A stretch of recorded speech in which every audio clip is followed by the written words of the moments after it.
Bismillahirrahmanirrahim. Assalamualaikum warahmatullahi wabarakatuh.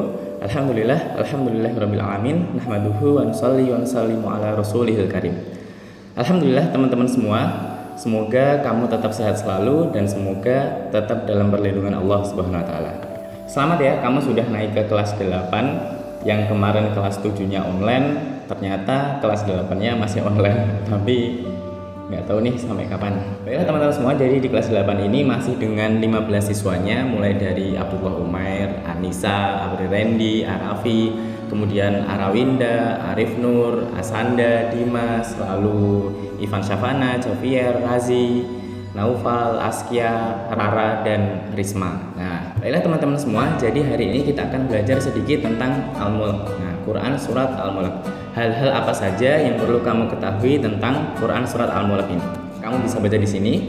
Surat yang ke-67 terdiri dari 30 ayat dan termasuk golongan surat Makkiyah. Surat Al-Mulk diambil dari kata Al-Mulk yang artinya kerajaan atau kekuasaan. Kita next. Nah, teman-teman semua, kamu bisa baca di sini ada keutamaan surat Al-Mulk, teman-teman semua. Jadi teman-teman di sini kamu bisa baca tentang keutamaan Quran surat Al-Mulk. An Abdullah bin Mas'ud radhiyallahu anhu qala man qara'a tabarakalladzi biyadihil mulk kulla lailatin mana'ahu Allah azza wa jalla biha min adabil qabr.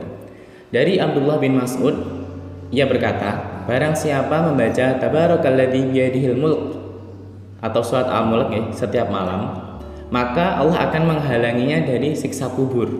Lanjutannya, wa kunna fi ahdi Rasulillahi sallallahu alaihi wasallam nusammiha al-mani'ah wa innaha fi kitabillahi azza wa jalla suratun man qara'a biha fi kulli lailatin faqad aktsara wa ataba.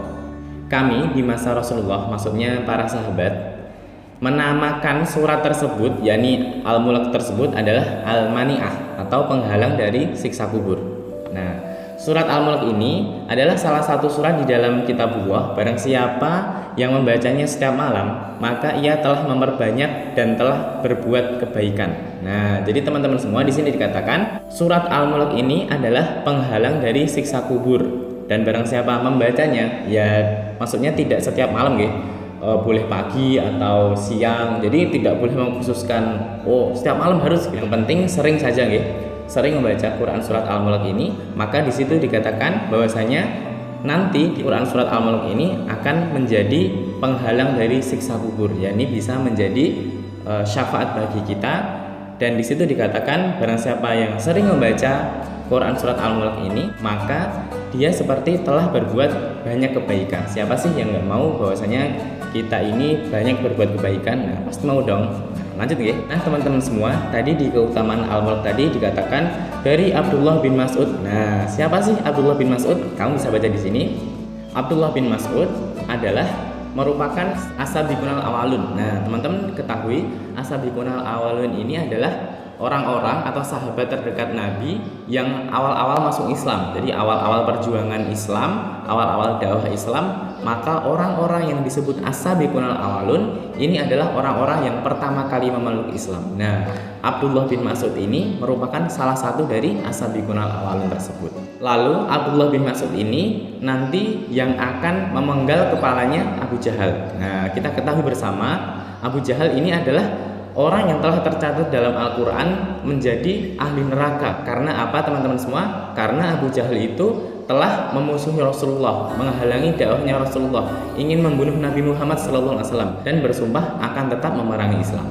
Lalu keseharian Abdullah bin Mas'ud ini adalah senantiasa dekat dengan Nabi Muhammad SAW. Nah, karena dekat, pasti dong dia mempunyai ilmu yang banyak. Karena hari-hari beliau, yakni Abdullah bin Mas'ud ini selalu dekat dengan Nabi Muhammad SAW. Kita next. Abdullah bin Mas'ud pernah mendatangi, di suatu ketika Abdullah bin Mas'ud ini pernah mendatangi suatu kaum Quraisy, teman-teman semua. Jadi kaum Quraisy ini yang belum Islam didatangilah sama Abdullah bin Mas'ud ini. Nah, lalu Abdullah bin Mas'ud ini melantunkan ayat Al-Quran dengan suara lantangnya. Kemudian orang-orang Quraisy pun yang semula membenci agama Rasulullah, jadi agama Islam, Nah, ini mulai terkesan, bahkan seolah-olah tidak percaya atas apa yang telah didengarnya kala itu.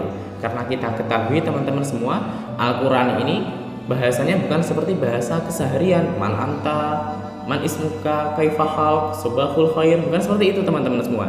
Jadi dalam Al-Quran ini adalah seperti sastra. Nah, kata-kata dalam Al-Quran ini sudah sastra kelas tinggi. Jadi orang Arab ketika mendengar sastra kelas tinggi ini maka akan wow, ini sudah pasti nih, ini bukanlah perkataan manusia. Nah, ini sudah bukan perkataan manusia lagi, saking tingginya kelas sastra bahasa dari Al-Quran tersebut. Karena perjuangan Abdullah bin Mas'ud ini dalam menyuarakan Al-Quran, dalam mendakwahkan Al-Quran, maka pada akhir hidupnya beliau ini, yakni Abdullah bin Mas'ud, dikenal sebagai ahli fikih dan sebagai pilar bagi para penghafal Al-Quran. Lalu teman-teman semua, di sini kamu bisa baca. Nah, di situ ada tugas kamu di rumah, nggih. Yang pertama, Quran surat Al-Mulk termasuk golongan surat Makkiyah. Nah, tugas kamu nyari nih, apa sih yang kamu ketahui tentang kenapa bisa disebut Makkiyah? Nah, kenapa surat Al-Mulk ini disebut dengan Makkiyah? Nah, apa arti Makkiyah tersebut? Lalu yang kedua adalah Abu Jahal atau bapak kebodohan. Nah, Abu Jahal itu adalah nama julukan seseorang karena orang itu telah memusuhi Rasulullah. Nah, siapa sih nama asli Abu Jahal? Nah, kamu nanti cari ya. Absen 1 sampai 7 kamu kerjakan nomor 1, kemudian absen 8 sampai 15 kamu kerjakan nomor 2. Tidak usah kamu tulis di buku tulis, cukup kamu ketikkan di kolom komentar saja dengan format nama, nomor absen, kemudian jawaban kamu. Sekian pertemuan kita pada kali ini, semoga dapat membantu dan semoga dapat bermanfaat. Kurang lebihnya mohon maaf. Akhirul kalam, wassalamualaikum warahmatullahi wabarakatuh. Bye.